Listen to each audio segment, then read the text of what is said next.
Je suis M. Eddy Mouchimbe, secrétaire général du syndicat des éducations nationales de la RDC. Nous venons d'assister au lancement officiel des travaux sur la nouvelle politique salariale des agents publics de l'État que le chef d'État vient de lancer aujourd'hui. Il faut dire qu'il y a eu le lancement, il y a des travaux qui vont suivre, il y a d'autres étapes qui vont suivre après. Parce que les agents et fonctionnaires avec les partenaires sociaux que nous représentons, le banc gouvernemental, nous allons nous retrouver pour essayer de redéfinir une nouvelle politique salariale qui sera équitable et qui sera beaucoup plus équilibrée et juste. Donc c'est ça ce que nous pouvons retenir de ces assises de ce jour. Donc le chef de l'État a lancé des activités que nous allons devoir continuer à enrichir dans le cadre de ce partenariat afin de sortir une nouvelle politique salariale qui soit inclusive. Nous ne voulons plus de 2 poids 2 mesures parce que vous avez suivi, on a relevé que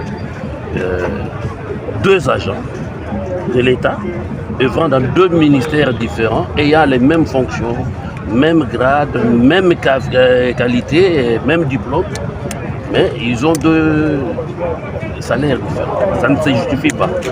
Alors, comme le chef de l'État venait de le signaler, nous trouvons que vraiment c'est une première en République démocratique du Congo, mais nous attendons voir la matérialisation. Nous, en tant que syndicalistes, nous disons oui, nos démarches ont abouti, sont en train d'aboutir, mais nous attendons maintenant que ça soit matérialisé, que nous puissions effectivement mettre à la disposition des fonctionnaires et des cadres de la fonction publique cette nouvelle politique salariale.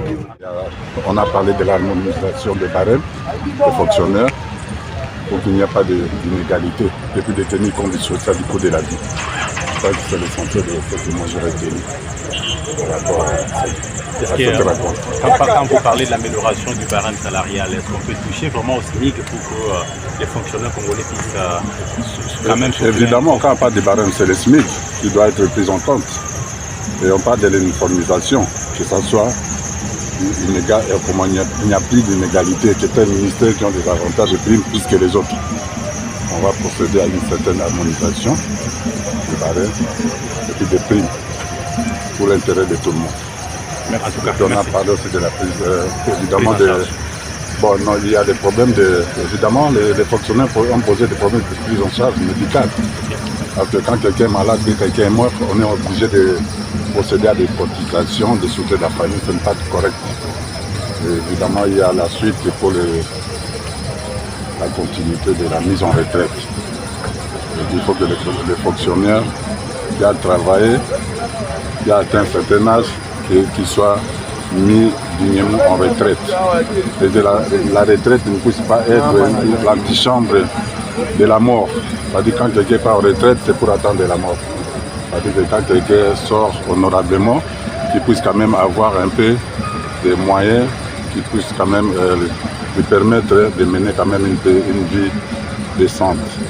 Au lieu de rester dans une chambre de la mort comme je m'appelle M. Florin Kinsey, je suis cadre au ministère des Mines. Mais ici, je suis venu en tant que délégué syndical. Ah, justement, en tant que délégué syndical. C'est un soulagement d'abord pour nous les fonctionnaires.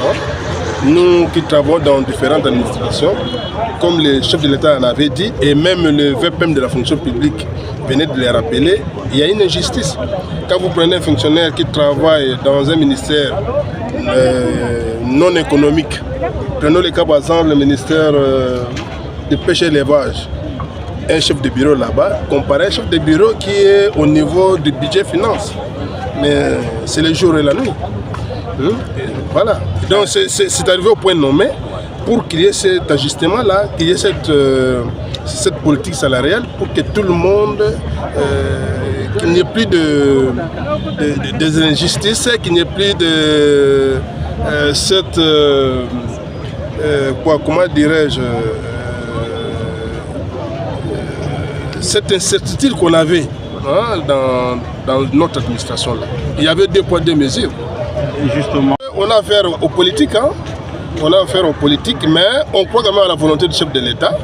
Espérons, quand il y aura des travaux, proprement dit, à la fin, peut-être qu'on va appliquer. C'est un problème de volonté politique. Mais on comprend, on voit quand même que le chef de l'État a cette volonté-là. Et le VPM aussi, il a ce souci-là.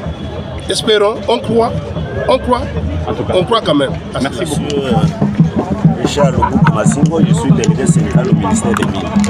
En tant que délégué syndical, ça tombe bien. Aujourd'hui, on vient de lancer une grande activité pour essayer d'élaborer une politique salariale pour les agents publics de l'État afin qu'on ait quand même un salaire équitable et juste. Dites-nous comment vous accueillez ces travaux. Naturellement, on ne peut qu'applaudir un tel événement. C'est une occasion que nous attendions depuis des années. Et je suis vraiment ravi parce que cette fois-ci, nous allons essayer de définir les politiques salariales. Mais ce qui reste à douter, est-ce que c'est une bonne intention? Est-ce que ça va se réaliser réellement? Ça a toujours été fait. Je me rappelle en 2004, c'était l'accord de Modi. C'était toujours sur la politique salariale. Et en plus, il y a eu beaucoup d'accords que je ne saurais pas tous citer ici, à Bibois, un peu partout là. Mais tout cela n'a jamais été mis en application. Pour cette fois-ci, comme lui-même le président a ouvert officiellement les travaux, je pense que cette fois-ci, le gouvernement aura la bonne volonté pour mettre cela en application. Donc, je vous ai dit, en 2004, c'était fait avec l'accord de Modi. Et en plus de cela, il y a eu beaucoup d'accords, mais ça n'a jamais été appliqué vraiment en entièreté. Cette fois-ci, nous sommes toujours pessimistes. Est-ce que ça va se réaliser ou pas? On ne sait pas. Mais du moins, cette fois-ci, c'est comme lui-même le président de la République, le magistrat suprême qui a ouvert les travaux, qui a lancé les travaux. Et je suis sûr qu'on va appliquer. En tout cas, merci beaucoup. De la délégation syndicale des affaires. Président, ici dans le travaux lancé par le chef de l'État sur une nouvelle politique salariale des agents publics de l'État. Dites-nous comment vous accueillez ces travaux.